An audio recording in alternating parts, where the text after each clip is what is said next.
എല്ലാ കൂട്ടുകാർക്കും നല്ലൊരു ദിവസം ആശംസിച്ചുകൊണ്ട് മാമ്പഴത്തിന്റെ പുതിയ വീഡിയോയിലേക്ക് സ്വാഗതം. നമുക്ക് നേരെ രേവതിയുടെ സച്ചിയുടെ ഇന്നത്തെ നല്ലൊരു വിശേഷം കേട്ടാലോ. അങ്ങനെ ഇന്നത്തെ വിശേഷത്തില് രേവതി ആകെപ്പാടെ സങ്കടപ്പെട്ടിരിക്കുകയാണ്. രേവതിയുടെ മനസ്സിലേക്ക് കടന്നു വന്ന കാര്യങ്ങൾ തന്റെ അമ്മയും അനിയനും അനിയത്തിയൊക്കെ വന്നു കഴിഞ്ഞപ്പോൾ അവര് അപമാനിക്കപ്പെട്ടതായിരുന്നു. എന്നാലും ഇത്ര മോശമായ രീതിയിലാണ് അമ്മയാണെങ്കിലും ശ്രുതിയാണെങ്കിലും അവരോടൊക്കെ ഇടപെട്ടത്. പാവം തന്റെ അമ്മ ഒത്തിരി അധികം വേദനിച്ചു. അവസാനം കൃത്യസമയത്ത് തന്നെ ആ കൊറിയറുകാരൻ വന്നത് കൊടുത്തില്ലായിരുന്നെങ്കിൽ ഒരു പക്ഷെ എന്ത് സംഭവിച്ചാലും ആ ഫ്ലൈറ്റ് ടിക്കറ്റിനെ കുറിച്ചൊക്കെ അറിഞ്ഞില്ലായിരുന്നെങ്കിൽ ഇപ്പോഴും തന്റെ ആങ്ങളെ അമ്മയൊക്കെ കുറ്റവാളിയായിട്ട് നിന്നേനം. അതൊക്കെ രേവതിക്ക് സഹിക്കാൻ പറ്റുന്നുണ്ടായിരുന്നില്ല. രേവതിയുടെ കണ്ണുകൾ രണ്ടും നിറഞ്ഞൊഴുകുവാണ്. ഈ സമയത്ത് സച്ചി മുറിയിലേക്ക് കയറി വന്നേ. അതൊന്നും പക്ഷെ രേവതി അറിയുന്ന പോലും ഉണ്ടായിരുന്നില്ല. പെട്ടെന്ന് സച്ചി വന്നിട്ട് രേവതിയുടെ കയ്യെ പിടിച്ച് കുലുക്കിയിട്ട് ചോദിച്ചു, നീ എന്താ ആലോചിച്ചിരുന്നേ കരയണേന്ന് ചോദിക്കാം. പെട്ടെന്ന് രേവതി ചാടി എഴുന്നേറ്റിട്ട് പറഞ്ഞു, ഒന്നുമില്ല, എനിക്കറിയാം എന്തോ ഒരു കാര്യമുണ്ട്, എന്താണെങ്കിലും എന്നോട് പറ. അല്ലാതെ പിന്നെ ഞാൻ ഇന്ന് നടന്ന കാര്യങ്ങളെ കുറിച്ചൊക്കെ ഓർത്താന്ന് പറയണം. അതിപ്പോഴും നീ വിട്ടില്ലേ, ആ പ്രശ്നങ്ങൾ കഴിഞ്ഞില്ലേന്ന് ചോദിക്കും. അതെ, എന്റെ മനസ്സിൽ അത് പെട്ടെന്ന് അങ്ങോട്ട് മായില്ല. എല്ലാവർക്കും പെട്ടെന്ന് മറക്കാൻ കഴിയും. പക്ഷേങ്കിൽ ഇവിടെ അപമാനിക്കപ്പെട്ടത് എന്റെ അമ്മയെ ആങ്ങളെ അനിയത്തിയൊക്കെയല്ലേ, എനിക്കത് സഹിക്കാൻ പറ്റുന്ന കാര്യമാണെന്ന് പറയാം. ഈ സമയം സച്ചു പറഞ്ഞു, ആ ഫ്ലൈറ്റ് ടിക്കറ്റും കൊണ്ട് അവൻ കൃത്യസമയത്ത് വന്നോണ്ടാ. അതുകൊണ്ട് സുധിയുടെ കള്ളത്തരം കണ്ടുപിടിക്കാൻ പറ്റി. ഇതൊക്കെ അമ്മയും സുധിയും ചേർന്നിട്ടുള്ള ഒരു നാടകമല്ലേ. പെട്ടെന്ന് രേവതി പറഞ്ഞു, എത്ര വലിയ നാടകമാണെന്ന് പറഞ്ഞാലും ഇതിന്റെ പിന്നെ ബലിയാടായവരെ അവരെന്തുകൊണ്ട് ചിന്തിച്ചില്ല? അവർക്ക് ഇത്രയും കാലമായിട്ടൊരു മാറ്റം ഉണ്ടായില്ലല്ലോ സച്ചേട്ടെന്ന് പറയാം. രേവതി, നീ അതിനെക്കുറിച്ചൊന്നും ചിന്തിച്ച് ടെൻഷൻ അടിക്കേണ്ട. അറിയാലോ അവരുടെ സ്വഭാവം എന്താന്ന്. അവരിനി എത്ര കാലം കഴിഞ്ഞാലും നന്നാൻ പോകുന്ന എനിക്ക് അറിയത്തില്ല. പ്രത്യേകിച്ച് എന്റെ ചേട്ടൻ സുധിയുടെ സ്വഭാവം അറിയാവുന്നതാണല്ലോ. നീ ഇത്രയും കാലമല്ലേ ഇങ്ങോട്ട് വന്നിട്ട്, നിനക്ക് കുറച്ച് കാര്യങ്ങളൊക്കെ മനസ്സിലാവില്ലേന്ന് ചോദിക്കാം. എനിക്കറിയാം, പക്ഷെ എന്നാലും ഇത്രയും വലിയൊരു ചതി ഞാൻ ചെയ്യുമെന്ന് പ്രതീക്ഷിച്ചില്ല. എന്തെങ്കിലും തെറ്റ് അവരോട് ചെയ്തിട്ടാണെ കുഴപ്പമില്ല. ഒരു കാര്യമില്ലാതെയല്ലേ ഇങ്ങനത്തെ പ്രശ്നങ്ങളൊക്കെ ഉണ്ടാക്കിയെന്ന് ചോദിക്കാം. അതോർത്ത് നീ വിഷമിക്കണ്ട കേട്ടോ, ഇനിയിപ്പൊ അങ്ങനത്തെ പ്രശ്നങ്ങളൊന്നും ഉണ്ടാകത്തില്ല. ഈ സച്ചിയല്ലേ വാക്ക് തരുന്നതെന്ന് ചോദിക്കാം. ഇത് കേട്ടൻ രേവതി പറഞ്ഞു, അത് പറഞ്ഞിട്ട് കാര്യമില്ല. എന്റെ മനസ്സിന്റെ വേദന എനിക്കല്ലേ അറിയത്തുള്ളൂ. ഇനി അവർക്ക് ഇങ്ങോട്ട് വരാൻ പറ്റുമോ? അവരിങ്ങോട്ട് വരുമോ ഇങ്ങോട്ട്? കാരണം അവർക്കറിയാം, ഇനി ഇവർ വീട്ടിലേക്ക് കയറിയിട്ടുണ്ടെങ്കിൽ ഇവിടുന്ന് എന്തെങ്കിലും പണമോ കാര്യങ്ങളോ മോഷണം പോയിട്ടുണ്ടെങ്കിൽ ആ കുറ്റം അവരുടെ തലക്കിലേ ഇരിക്കുള്ളെന്ന്. എൻ്റെ അമ്മയും അനിയത്തി അനിയനും ഒക്കെ ആണെങ്കിൽ അഭിമാനികളാ. അവരിനി ഇങ്ങോട്ട് വരുമെന്ന് തോന്നില്ല. ഇത് കേട്ടതും സച്ചു പറഞ്ഞു, അതൊന്നും ഓർത്ത് വിഷമിക്കണ്ട, ഞാൻ അവരെ പോയി വിളിച്ചോളാം. അവരിങ്ങോട്ട് ഇടയ്ക്ക് കൊണ്ടുവന്നോളാന്ന് പറയാം. നിനക്ക് ആ കാര്യത്തിൽ ഒരു ടെൻഷനും വേണ്ടെന്ന് പറയാം. പിന്നീട് രേവതി പറഞ്ഞു, എന്നാലും ഇങ്ങനെയൊക്കെ എങ്ങനെ ചെയ്യാൻ തോന്നുന്നു, എനിക്കത് സഹിക്കാൻ പറ്റുന്നില്ലെന്ന് പറയാം. പോട്ടെ, ഇനിയിപ്പോൾ അതിനെക്കുറിച്ചൊന്നും വിഷമിക്കണമെന്ന് പറഞ്ഞു കഴിഞ്ഞപ്പോൾ രേവതി പെട്ടെന്ന് തന്നെ സച്ചിയുടെ നെഞ്ചിലേക്ക് അങ്ങോട്ട് ചായ വേണം.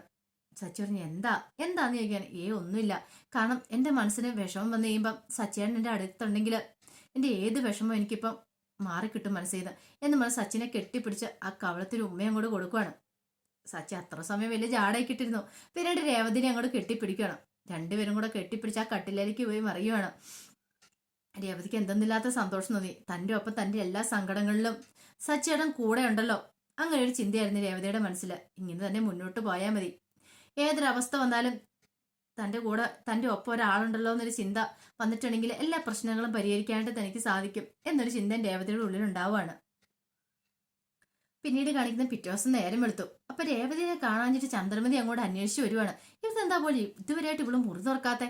സാധാരണഗതി രാവിലെ എഴുന്നേറ്റ് കോലമൊക്കെ വരച്ച് ഓരോ ജോലികളൊക്കെ ചെയ്യേണ്ടതാണല്ലോ, ഇതുവരെയായിട്ട് എഴുന്നേറ്റില്ലല്ലോ എന്ന് ഓർത്തോണ്ട് ഇങ്ങനെ ചന്ദ്രമതി വിളിക്കണോ വേണ്ടോ എന്നൊക്കെ ഓർത്തിട്ട് കഥകിന് മുന്നിൽ നിൽക്കുന്ന സമയത്താണ് പെട്ടെന്ന് തന്നെ ചന്ദ്രമതിയെ ഞെട്ടിച്ചുകൊണ്ട് രേവതി കഥവ് തുറന്നങ്ങ് പുറത്തേക്ക് ഇറങ്ങിയത്. രേവതി നോക്കുമ്പോൾ അമ്മ അവിടെ നിൽക്കുന്നുണ്ട്.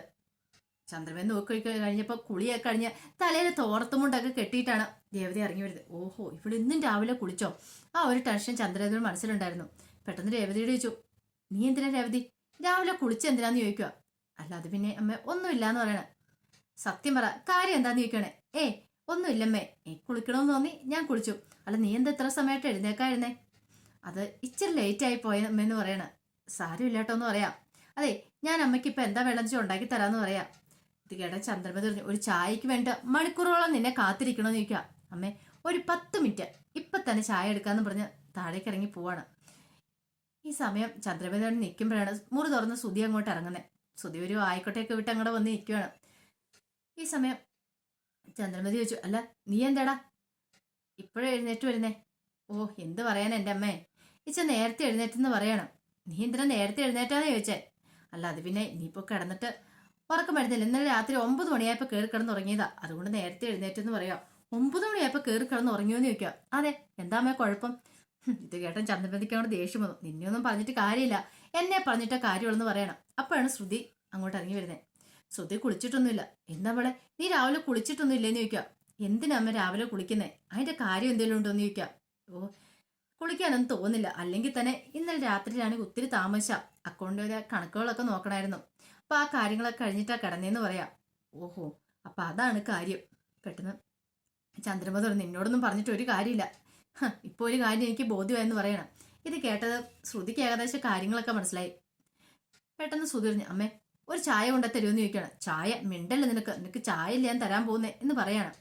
അമ്മ എന്തിനാ ദേഷ്യപ്പെടുന്നേ, ഒരു ചായയല്ലേ ഞാൻ ചോദിച്ചുള്ളൂ. അതെ, വേണമെങ്കിൽ പോയി അടുക്കള പോയി ഉണ്ടാക്കി കുടിക്കാൻ പറയാണ്. ദേഷ്യപ്പെട്ട് ചന്ദ്രമതി അങ്ങോട്ട് ഇറങ്ങി പോവാണ്. ഓ, ഇങ്ങനെ പോയിട്ടുണ്ടെങ്കിൽ അധികം വൈകാതെ തന്നെ രേവതിയുടെ സച്ചിയുടെ ഒരു കുഞ്ഞിനെ കുഞ്ചിക്കേണ്ടതായിട്ട് വരും. ഇവറ്റകൾക്കാണെങ്കിൽ ഒരു ചൂടുമില്ല ശുഷ്കാന്തി ഇല്ലെന്നും പറഞ്ഞിട്ട് ചന്ദ്രമതി ദേഷ്യപ്പെടുക. ഈ സമയം ശ്രുതി ചോദിച്ചു, എന്താ അമ്മ, അമ്മ എന്തിനാ പിറുപിറുക്കണെന്ന് ചോദിക്കുക. ഒന്നുമില്ല എന്ന് പറയണം. ഒന്നുമില്ല പറഞ്ഞ് ദേഷ്യപ്പെട്ട് അങ്ങോട്ട് ഇറങ്ങി പോവാ. ഈ സമയം ശ്രുതിയോട് ചോദിച്ചു, അമ്മയ്ക്ക് ഇത് എന്ത് പറ്റി? ശ്രുതി പറഞ്ഞു, അതെ അതൊക്കെ ഞാൻ പറയാം, ഒരു കാര്യം ചെയ്യാം, രാവിലെ ഓഫീസിൽ പോകാൻ നോക്കാൻ പറയണം. ഓഫീസിലോ, ഏത് ഓഫീസില്? പെട്ടെന്ന് ശ്രുതി തിരിഞ്ഞു വന്നു. എന്താ പറഞ്ഞേ? അല്ല, ഞാൻ ഓഫീസിലല്ല ജോലി ചെയ്യുന്നേ, കാർ ഷോറൂമിലല്ലേ, അതുകൊണ്ട് ഞാൻ ചോദിച്ചാ. ഓ അങ്ങനെ, അല്ലെങ്കിൽ കാർ ഷോറൂം എത്രയും പെട്ടെന്ന് പോകാൻ നോക്കാൻ പറയണം. ഈ സമയം ശ്രുതി മനസ്സിലോർത്തു, അമ്മ എന്താ അങ്ങനെ പറഞ്ഞേ? തനിക്ക് ജോലിയില്ല, അപ്പൊ താൻ വെറുതെ പാർക്കിൽ അവിടെ ഇവിടെ ഒക്കെ പോയി ഇരുന്നിട്ടാ വരുന്നേ. പിന്നെ അമ്മ എന്താ അങ്ങനെ പറഞ്ഞേ? നിനക്ക് ഇതിന് മാത്രം ഉറങ്ങാൻ എന്തിരിക്കുന്നൊക്കെ ചോദിച്ചോണ്ട് കുറ്റപ്പെടുത്തി. എന്താ എത്ര ആലോചിച്ചിട്ടും അവന് കാര്യം അങ്ങോട്ട് മനസ്സിലായില്ല. പിന്നീട് കാണിക്കുന്നത് വർഷ നേരെ ശ്രീകാന്തിന്റെ അരിയിലേക്ക് വരുവാണ്. അപ്പൊ ശ്രീകാന്ത് ചോദിച്ചു, ഓഹോ, അപ്പൊ ഇന്ന് സ്കൂട്ടി പണിമുടക്കായോന്ന് ചോദിക്കാം. പിന്നല്ലാതെ. അത് പക്ഷേ നീ ആ പഴഞ്ച സ്കൂട്ടി ഒന്ന് മാറിട്ട് നല്ലോണം വാങ്ങിക്കാൻ പറയണം. പിന്നെ എനിക്ക് അതിന്റെ കാര്യമൊന്നുമില്ല, ആ സ്കൂട്ടി മതിയെന്ന് പറയാ. ഇത് കേട്ട ശ്രീകാന്ത് പറഞ്ഞു, അത് നല്ല കാര്യമാ, അതാ സ്കൂട്ടി ഉള്ളതുകൊണ്ടല്ലേ, പണി മുടക്കുന്നതുകൊണ്ടല്ലേ എനിക്ക് ഇങ്ങനെ ഇടയ്ക്കിടയ്ക്ക് ഇങ്ങനെ എന്റെ ബൈക്കിന് പുറകെ ഇരുത്തി കൊണ്ടുപോകാൻ പറ്റുന്നെന്ന് പറയണം. പിന്നെ ആയിക്കോട്ടെ എന്ന് പറയണം. പിന്നീട് വർഷയോട് പറഞ്ഞത്, ബൈക്കിന് മുകളിൽ കയറ, നമുക്കൊന്ന് ചുറ്റിയടിക്കാന്ന് പറയണം. അങ്ങനെ വർഷയും കൊണ്ട് ശ്രീകാന്ത് അവിടെ നിന്ന് പോവാ. ഈ സമയത്ത് ഭാമയെ കാഴ്ച കണ്ടു. വർഷ പുറയിരിക്കുന്നു ശ്രീകാന്തിന് ബൈക്കിന് പുറയില്ല. പക്ഷെ അത് ഏത് പെൺകുട്ടി എന്താണെന്നും അറിയത്തില്ല. കൊള്ളാലോ, ഇത് പറയാൻ ചന്ദ്രമതി അറിയുന്നുണ്ടോ പോലും. ഒരു പെണ്ണിനെ പുറയിലിരുത്തിയിട്ടാണ് അവൻ പോകുന്നത്. ഒരു പക്ഷെ ചന്ദ്രയ്ക്ക് അറിയില്ലായിരിക്കും. എത്രയും പെട്ടെന്ന് അവളെ അറിയിക്കണം, അല്ലെങ്കിൽ ചിലപ്പോൾ പണി വാളും. ഇവര് തമ്മിൽ ഇഷ്ടത്തിലാണോന്നും അറിയത്തില്ലല്ലോ. ആ ഒരു ചിന്തയായിരുന്നു അവരുടെ മനസ്സ് നിറയെ. പിന്നീട് വർഷനെ കൊണ്ട് വീടിന്റെ ഫ്രണ്ടിലേക്ക് ഇറക്കി വിടുന്നുണ്ട്. വിട്ടു കഴിഞ്ഞിട്ട് വർഷയോട് പറഞ്ഞു, അതെ നാളെ 6 മണിയാകുമ്പത്തിന് ഞാൻ വരുമെന്ന് പറയണം. ഓക്കെ, ആ കാര്യമൊക്കെ ഞാൻ ഏറ്റു എന്ന് പറഞ്ഞിട്ട് വർഷ അങ്ങോട്ട് അകത്തേക്ക് അങ്ങോട്ട് കയറി പോവാണ്. ഈ സമയം ശ്രീകാന്ത് എന്ത് ചെയ്യുക, ശ്രീകാന്ത് നേരെ വീട്ടിലേക്ക് വരുവാണ്. പിന്നീട് കാണിക്കുന്നത് ദേവു രാവിലെ പൂ കൊടുക്കാനായിട്ട് സൈക്കിൾ ഉന്തിക്കൊണ്ട് വരുവാണ്. അപ്പൊ സൈക്കിളെ കുറെ പൂവൊക്കെ ഉണ്ട്. അങ്ങനെ വരുമ്പോഴാണ് വർഷനെ കൊണ്ടുവിട്ടിട്ട് ശ്രീകാന്ത് അങ്ങോട്ട് വരുന്നത്. അപ്പൊ ശ്രീകാന്ത് വന്നപ്പോ ദേവു പൂപാത്രം ചുവന്നോണ്ട് വരുന്നുണ്ട്. സൈക്കിളെ വെച്ചോണ്ട്, ചുവന്നോണ്ടല്ല സോറി, സൈക്കിളെ വെച്ച് കെട്ടിക്കൊണ്ട് വരുവാണ്. അപ്പൊ സൈക്കിളും തള്ളിക്കൊണ്ടാ വരുന്നത്. ഈ കാഴ്ചയാണ് ശ്രീകാന്ത് പെട്ടെന്ന് ചോദിച്ചു, ഇതെന്താ നിനക്ക് സൈക്കിൾ ഓടിക്കാൻ അറിയത്തില്ലേന്ന് ചോദിക്കുക. നീ സൈക്കിളും തള്ളിക്കൊണ്ട് വരുന്നേ? അത് പിന്നെ ശ്രീകാന്തിന് അറിയാമല്ലേ എനിക്ക് സൈക്കിൾ ഓടിക്കാന്നുള്ള കാര്യം. പിന്നെ ഇതിനെ കുറ്റപ്പെടുത്തുന്ന ചോദിക്കുക. അല്ല, കുറ്റപ്പെടുത്തുന്നതല്ല, നീ ഇത് വെച്ചിട്ട് സൈക്കിളെ തള്ളിക്കൊണ്ട് വരുന്ന കണ്ട് ചോദിച്ചാന്ന് പറയാം. ഓ അതാണ് കാര്യം. അതെ, ഈ സൈക്കിളിന്റെ ടയറൊന്ന് പഞ്ചറായെന്ന് പറയാം. ഓ അങ്ങനെ വരട്ടെ കാര്യങ്ങളൊക്കെ. അതൊരു കാര്യം ചെയ്യാം, നീ ആ സൈക്കിൾ അവിടെ കൊണ്ടേ വെക്ക്, എന്നിട്ട് ബാ എൻ്റെ ഒരു ബൈക്കിൽ കയറി വാ, നമുക്ക് ഈ പൂവ് കൊടുക്കാന്ന് പറയണം. അത് വേണോ? അതിന്റെ കാര്യമില്ല, അതൊന്നും കുഴപ്പമില്ല, ഇങ്ങോട്ട് വരാൻ പറഞ്ഞാൽ മതി. പെട്ടെന്ന് ദേവം എന്ത് ചെയ്യണം, അതെ ഞാൻ ഈ സൈക്കിൾ ഈ സൈഡിൽ നിന്ന് വെക്കട്ടെ എന്ന് പറഞ്ഞാൽ അങ്ങോട്ട് പോവാണ്. അങ്ങനെ സൈക്കിൾ സൈഡിൽ കൊണ്ടേ വെച്ചു.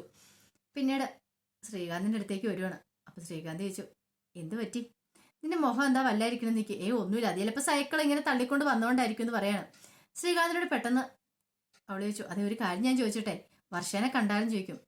കണ്ടായിരുന്നു, അവളോട് പ്രണയം തുറന്നു പറഞ്ഞെന്ന് ചോദിക്കുക. ഇത് കേട്ടതും എന്ത് മറുപടി പറയണമെന്ന് അറിയില്ലാതെ ശ്രീകാന്ത് നിൽക്കുക. അപ്പൊ അതിന്റെ വിശേഷങ്ങളൊക്കെയാണ് കണ്ടത്. ഇതിന്റെ ബാക്കി വിശേഷങ്ങളായിട്ട് വൈകുന്നേരത്തെ പ്രമോയി വരാട്ടോ. ഒരിക്കൽ കൂടി എല്ലാവർക്കും നല്ലൊരു ദിവസം ആശംസിച്ചു നിർത്തുന്നു. നന്ദി.